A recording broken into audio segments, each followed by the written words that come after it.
before your clock strikes. Here, it's always Halloween.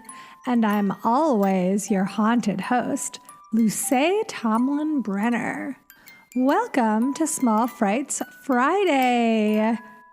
On these very special episodes, I like to share a curated selection of calls from the All Hallows Hotline and letters from the EEEEKmail bag. I'm excited to wish you all a very happy new year, and I'm wondering if any of you have made any New Year's resolutions. Okay, that last one was a stretch, but still, what are your Halloween goals this year? How are you going to inject a little bit of creepiness into every month and spin each holiday into just another interesting version of Halloween?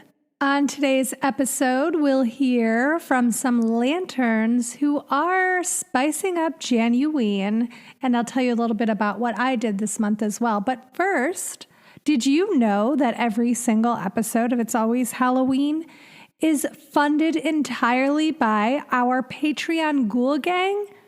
We could not make this show without you, so thank you to each and every Ghoul Gang member who has signed up.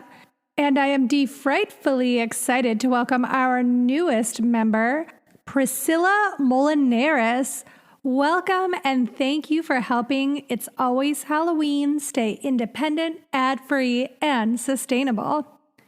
Today is a great time to join the Ghoul Gang because this weekend we are marathoning the entire Scream franchise in preparation for the newest film, which is debuting a week from today.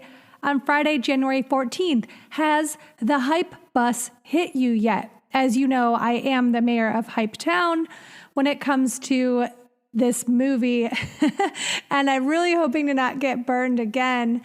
Fingers crossed. I know for about the last month I've been saying that I'm tempering my expectations. Well, that has changed. The tempering is gone. I'm in full excitement mode now. Nothing can stop me. I feel like I'm going to be disappointed because I am too excited, but it's all part of the fun, right? So if you sign up for our $10 a month movie level, you'll get access to at least 2 film live streams and discussions a month. I'm not just playing the movie for you. Before each presentation, I get on and I do a deep dive into film history and criticism. It's like a little film-focused It's Always Halloween episode before each live stream. And then we have a chat function where you get to talk to other Ghoul Gang members throughout the movie, if you like. There is lots of jokes and silliness, which I know many of you enjoy. So, like I said, we always do at least 2 movies a month, but this month we're doing 4. So that means you're going to get about 60 minutes of film history about this franchise and what it means to Halloween and American culture in general. This is not just basic stuff. I'm going to dive real deep because this is my other favorite franchise next to Halloween. And if you are a millennial or Gen Xer, this movie was very definitive for our generations, and I can't wait to explore that further with all of you.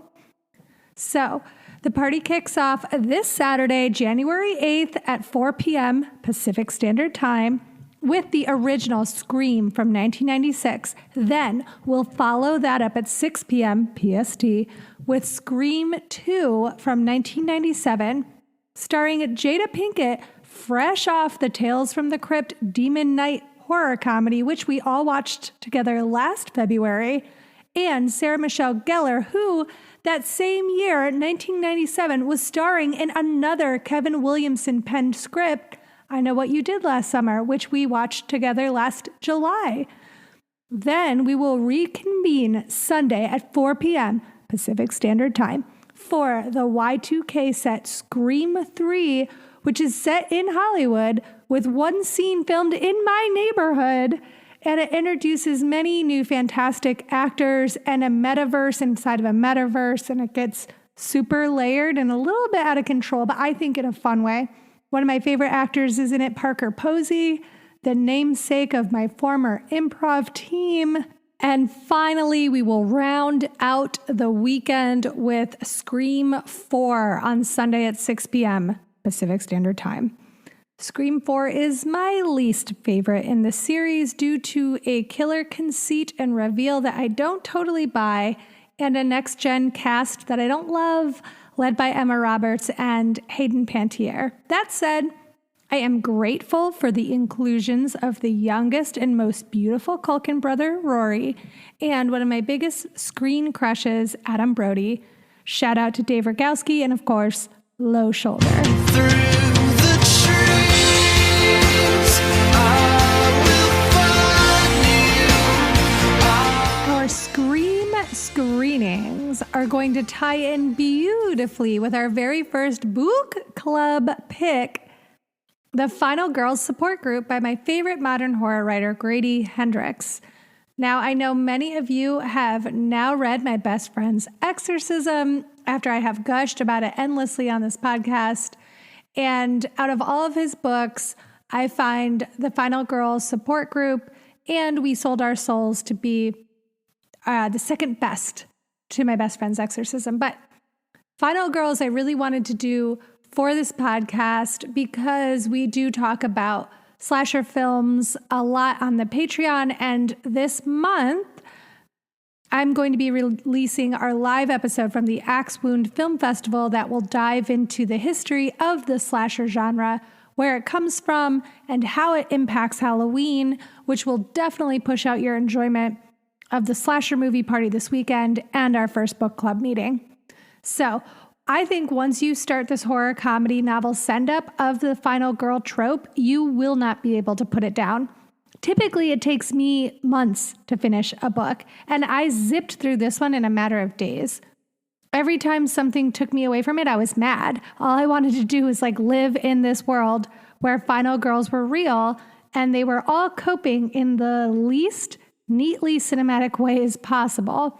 I think you're going to get a kick out of this one, and I think that it will help you appreciate the slasher genre and its role in our culture. Even if you're not into horror and you scare easily, I know you're familiar with the tropes and the trappings, and this is not a super scary book. It has some moments of violence, but I am sensitive because I read usually before bed, and I don't like things that are super scary right before bed.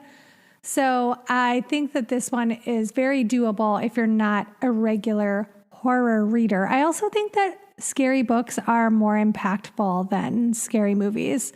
For me, at least, my imagination goes way more wild when I'm reading a book. So our first book club meeting is going to be on Tuesday, January 25th at 6 p.m. Pacific Standard Time. And we'll meet over Zoom for about an hour to discuss our thoughts and ideas. And in the meantime, you can use the Discord channel that I set aside specifically for book club, and you can have as many pre- and post-meeting chats there as you like. One last Patreon update before we dive in. Our last two wintry holiday-themed ghost stories are now available. They're Smee by A.M. Burridge and Transition by Algernon Blackwood. They got a little delayed due to illness and tragedy striking the entire It's Always Halloween team the last week of Christmas. But as you know, I find the calendar to be dull and oppressive. So in my mind, it's never too late for a crisp, creepy tale about Christmassy ghosts. If you're feeling skeptical about even hearing the C word in January, listen up. I got a fun fact for you. So many Christians, including Anglicans, Methodists, Lutherans, Orthodox, and Roman Catholics, celebrate a holiday called Candlemas on February 2nd, which marks the official end to the Christmas and Epiphany season. And this is when many cultures finally take down their holiday decor. So for most of January, all of their Christmas stuff is still up. So traditionally on this day, those who celebrate will bring their candles to their local church, where the candles are blessed and then used for the rest of the year. Sounds kind of pagan to me, so I love it. Candlemas is celebrated in different ways all over the world, however, and there's one country in particular that has a tradition that I think every lantern in Halloween land will appreciate. In Luxembourg, children go door to door in little groups during the afternoon and early evening hours, singing for sweets and coins. Early on, before safety was a priority, children would carry candles at the end of an extremely flammable wooden stick. But now we like children to live, so candles have been replaced with colorful lanterns lit with an electric bulb. These lanterns are called Lichtenbangelchers. Excuse my butchering. When someone opens their door, the children sing a specific song called, again, please pardon this pronunciation, Leiwer Hargatbleichen, in which they literally ask for bacon and peas. I guess over time, children realized meat and veggies stewing in their sacks for a couple of hours wasn't the ideal treat, and that's when candy and money became the preferred offering.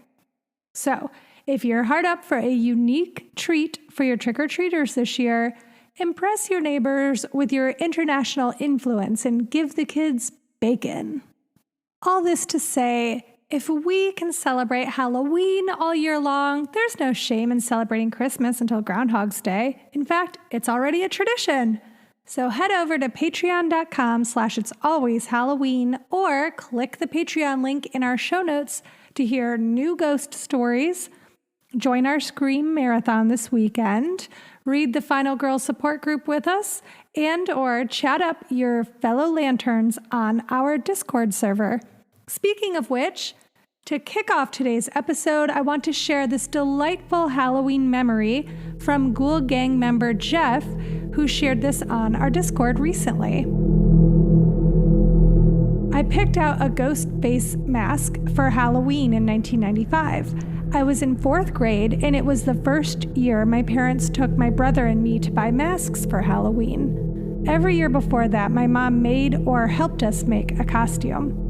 I saw this mask, and I was like, this is the one. For both 1995 and 1996, I combined it with a black robe, which may have had red trim around the neck, and a scythe. I was the ghost of the Grim Reaper. And then Scream came out a few months later in December 1996. I was a horror fan already, but this was the first horror movie that I discovered outside of picking up movies with my family. My buddy Richard was like, hey, my friend Ricky has a copy of Scream. Let's go over to his place and watch it. He just lives down the street. I wasn't really friends with Ricky at the time, but I was like, sure. So eventually, my buddy Richard had to leave, and I didn't want to miss the rest of the movie, so I stayed. Because of Scream, I ended up being friends with Richard, Ricky, and Ricky's brother Dave, who I went on to build haunted houses with, for years, until life and growth happened around our mid-20s.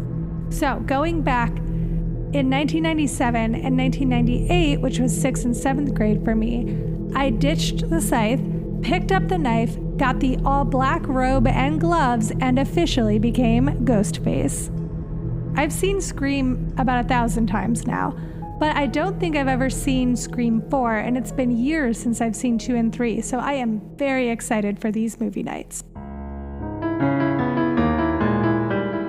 Jeff, I am obsessed with this memory. Thank you so much for sharing it with us. I, too, have a very clear memory of that time and seeing the ghost face masks before the Scream movie came out.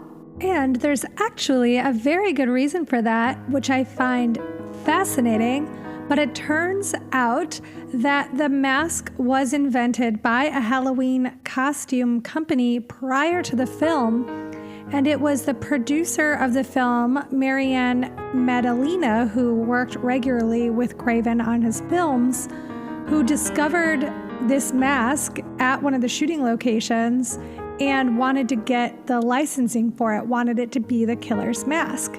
So the mask was originally made by a Halloween company called Fun World, and they designed the mask in the Halloween seasons 1991, 92, and 93. And it was a part of a line called The Fantastic Faces, and the mask itself was known as the Peanut-Eyed Ghost, which is so much less scary and impactful than Ghostface. Peanut-Eyed Ghost makes it sound like it's the ghost of someone who died from eating peanut butter when they were allergic. Now, the name Ghostface wasn't actually developed by the team behind Scream. It was named by the Fun World licensing director, R.J. Torbert, who named it Ghostface with the blessing of the Fun World owners, Stanley and Alan Geller. Tobert felt like it looked like a ghost in pain and believed it to be a very unique design. So the Ghostface design and title are still owned by Fun World. And that's why, if you have a memory of seeing the face before the movie came out, it's a Halloween costume all on its own, which I think adds such another exciting meta layer to Scream, because we know that Michael Myers' mask was originally a William Shatner mask, and obviously the Jason mask from later Friday the 13th is just a hockey mask. But there's something so cool about the Ghostface mask just being a Halloween costume that any of us could have bought before the movie started. And in the world of Scream, those are just costumes that are at the store, which is how it makes it harder to differentiate who are kids just messing around with each other in the hall and who is the real Ghostface, because anyone can go out and buy it. It's iconic to the viewer, but in the world of Woodsboro, it's just a Halloween costume, which it was just a Halloween costume in our world too, until Scream kind of took over, and now we think of it as just the costume from that movie, which I think is a really interesting kind of double layer, since it's also a costume in that movie. Anyways, we go back and forth. The getting into meta layers of Scream is sort of like being in a fun house and looking at the mirror and the mirror and the mirror and the mirror. It sort of just goes on forever. But this memory was fantastic, Jeff. And I love that you got an original, maybe peanut-eyed ghost before Scream came out. I mean, I would just kill to know what the label was on the costume when you bought it. You did post a picture of the mask, so I'll throw that up so everyone can see it. It does look very much like an early iteration while still being very iconic. I love that you basically were the Ghostface for 4 years in a row. Clearly a huge fan of the series. I would love to hear from anybody else who either dressed as Ghostface or saw the mask before the movie and thought it was cool on its own and came up with your own character like Jeff did, like the Grim Reaper ghost. Which I love the idea that there's like another Grim Reaper that killed the first Grim Reaper, and now there's a ghost of the Grim Reaper and the Grim Reaper just running around collecting souls. Very meta in and of itself. All right, now we're going to take a call from the All Hallows Hotline. Hello, Lucy and the wonderful Ghoul Gangers. I'm Lucy Lanterns. It is Annie, and I'm calling from the Great White North with an update about the Halloween Advent calendars. So, first of all, when I heard myself on the podcast, I might have had a moment. It was super exciting. And second of all, I wanted to update all of you on how they went and how things are going now. So we just finished the Christmas season. And of course, the kids all got Christmas Advent calendars because it's tradition. The Halloween countdown went swimmingly well. Of course, there were days where the kids didn't necessarily get everything that they were supposed to on the right day. However, the countdown was so exciting for them that the day that Halloween came, they were literally so excited just to go out trick-or-treating and do all the things that we would normally do. This year, of course, was also super special, being 2021, just because, the things were lifted and the restrictions weren't as high, so we were able to go door to door and celebrate and have fun, and it was really, really cool. Now, my intention with all of this was to get the kids excited about Halloween. So here's a fun little factoid for all of you. My niece Harper, who I see on a regular basis, she is already talking about Halloween and what she's going to wear for her costume this year. It's December 29th. We've been talking about Halloween way more than we've been talking about Christmas. And that, in my eyes, is a success. So I can get some pictures to you guys if you want. Just, I guess, let me know. I'm not sure how you would let me know, but if you guys want to see some of the videos and the pictures, they're super, super cute. I hope you're all having a wonderful day, and countdown to Halloween is on, friends. Yes, the countdown is on. This week we hit 300 days till Halloween. You know, I'm always torn between wanting to participate in the countdown because everybody is, and I love that sense of community and celebration. And then, of course, wanting to be like, what am I counting down towards? It's always Halloween. Let's just celebrate now. But I get the excitement of everyone in the world is celebrating a thing at the same time. But again, if numbers and calendars and countdowns stress you out, it's okay. You could sit over here with me and we'll just read some tarot cards and a couple of ghost stories and do our makeup real fun. And it can just be Halloween regardless of what everybody else is doing, right? So I love that you gave us this update, Annie. Thank you so much. It's amazing that the kids are talking more about Halloween than Christmas. That's got to be a first, right? I would love to hear if anybody else out there in Halloween land has kids that are more Halloween focused than on Christmas. That's a pretty huge deal in my book. One of the reasons I really like that is because Halloween is such a community-oriented holiday, and it does encourage going out, getting to know your neighbors, and decorating your house for your neighborhood and really being involved in your groups of friends a little more than Christmas. Now, of course, you have family over for Christmas and you're encouraged to exchange gifts, but it's way more focused on quantity over quality, which sure, kids might be excited to get tons of candy, but how much candy are they really getting at the end of the day? $5 to $10 worth? I mean, that's way less consumer driven than aspects of Christmas can be. I'm really into this Halloween advent calendar idea, and I want to talk about it more and see what we could put together maybe as a group of lanterns. Maybe there's a template we could put together and you guys could print it off and make your own little Halloween advent trees, your little Halloween trees for the kids in your life. I feel like that'd be really fun. And of course, yes, please send photos. You can send photos to it'salwayshalloweenpodcast@gmail.com.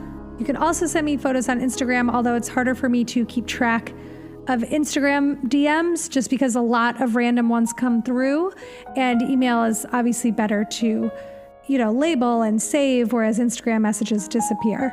So also, if you want to share your Instagram handle and you have pictures on there that you want people to see, you're welcome to do that as well. Just follow up with an EEEEKmail and I will share everything that you're okay with me sharing. That goes for everybody. If you send pictures in, let us know if it's okay to throw those up on Instagram, or if you want them to be just for me, or you want me to describe them like an audiobook to the other lanterns. Happy to do that as well. Now we'll go to the EEEEKmail bag, and we have a wonderful message here with the subject line, Belsnickel. Hi, Luce. I was so excited to hear about Belsnickel in the recent Creepmas Creatures episode. I grew up in Pennsylvania, and my family is so German. When my siblings and I were growing up, my dad would make a fire on Christmas Eve. Then he'd say he needed to go out back to get more firewood, and suddenly Belsnickel would mysteriously appear. My dad would wear a gross old coat and throw candy on the floor. He would typically let me and my well-behaved older sisters grab it, but my brother got hit with the switch. Gently, I assume. but I didn't care because my older brother tortured me, much like all older brothers did in the 90s. I had no idea that I celebrated a weird cultural tradition until I went to college and tried explaining Belsnickel and Fastnacht Day, which is essentially Fat Tuesday, and was met with blank stares. That episode of The Office was very affirming for me. Thanks for this wonderful podcast, and I hope your holidays are restful, fun, and creepy. Jackie. Well, thanks so much, Jackie. I hope your holidays were restful, fun, and creepy as well. I actually did get a little bit of creep time between Christmas and New Year's. I got to play 2 new horror-themed board games, which I absolutely loved. They're called Horrified and The Shining. Now, Horrified is, both of them are collaborative games, which is a little hard for me because you may not guess this if you don't know me, but I am very competitive, especially when it comes to games or trivia.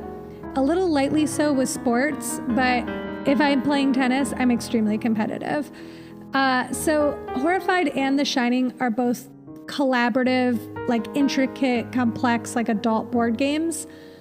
And the collaborative aspect really got to me because I loved my friends, and Isaac, who I was playing with, we played with our best friends, but I just wanted to win so badly. I hated the aspect of like talking through all of our ideas and hearing everybody's logic and going back and forth and trying to decide which plan to do. I just wanted to like do my thing and like wipe everyone else out.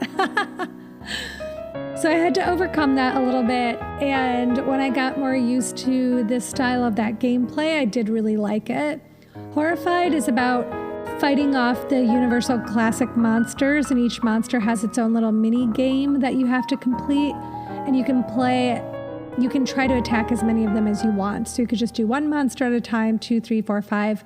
There's Dracula, Creature of the Black Lagoon, the Wolfman, Frankenstein, Bride of Frankenstein, and the Invisible Man. And then there's like villagers you have to protect, and each character that you play that's like the hero, there's like, a professor and an archaeologist, and they all have special skills too. It's very fun. The imagery is really beautiful, and all the mini games are like super specific and detailed. And then The Shining was awesome. The Shining is one of my favorite movies, and we spent New Year's Eve in Lake Tahoe, where it was really snowy, and we were snowed into our cabin, so it was the perfect atmospheric game to play.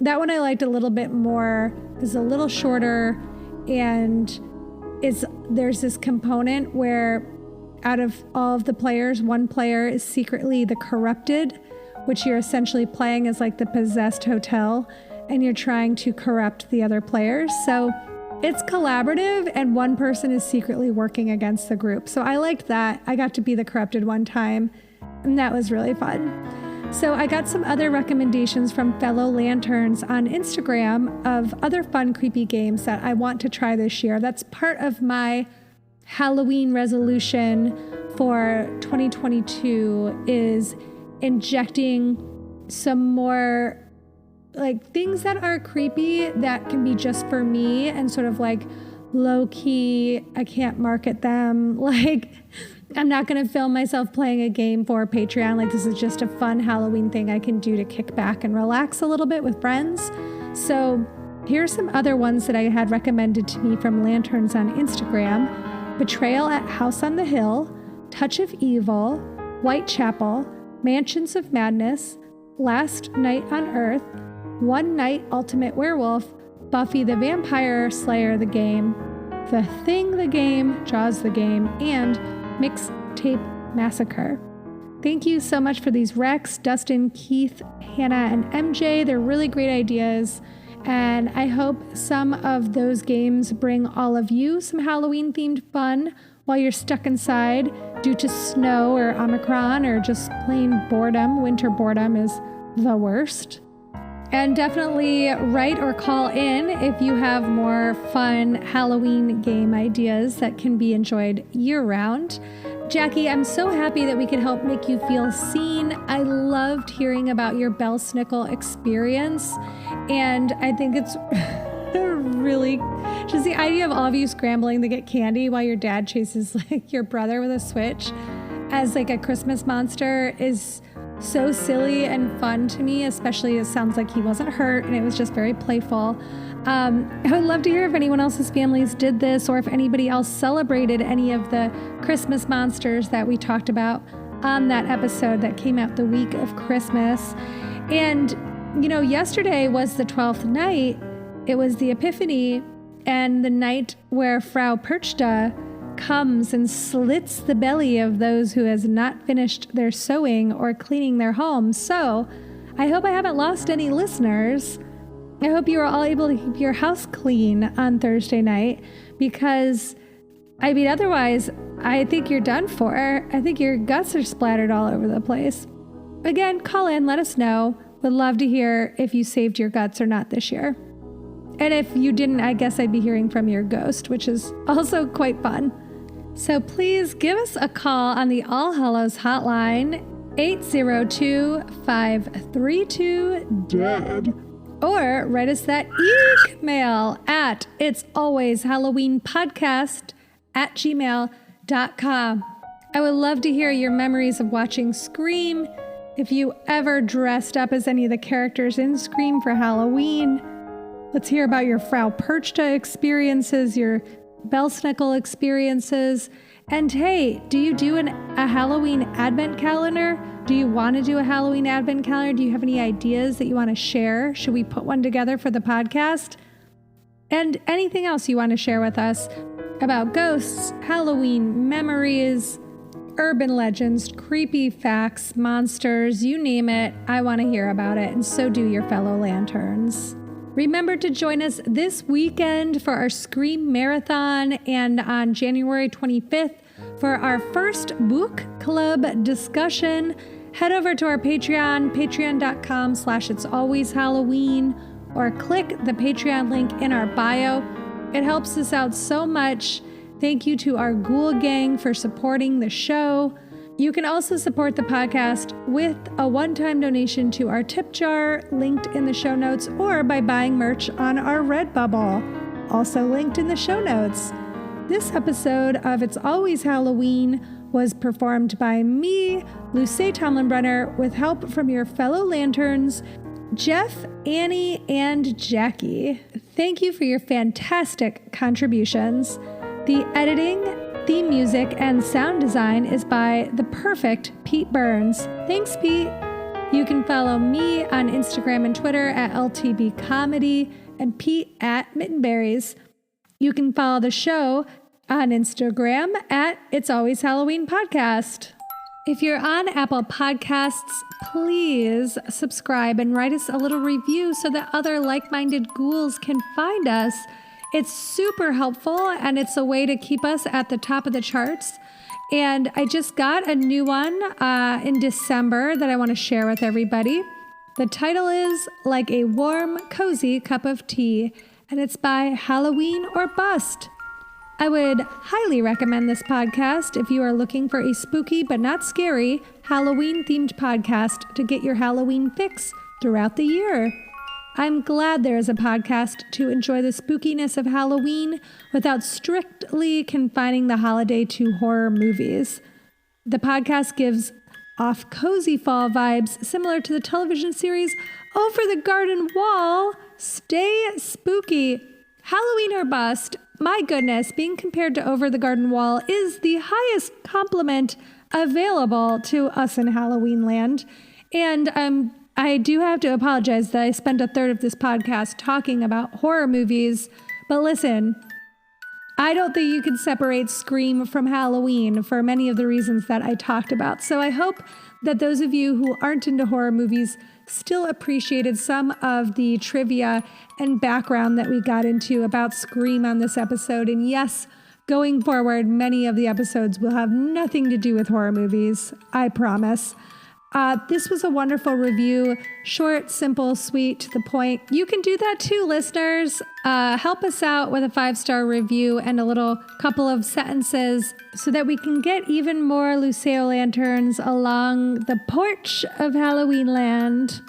Thanks so much for listening to yet another episode of It's Always Halloween, and please come back next time, unless you're too busy getting a whole bag of bacon and peas from your neighbors.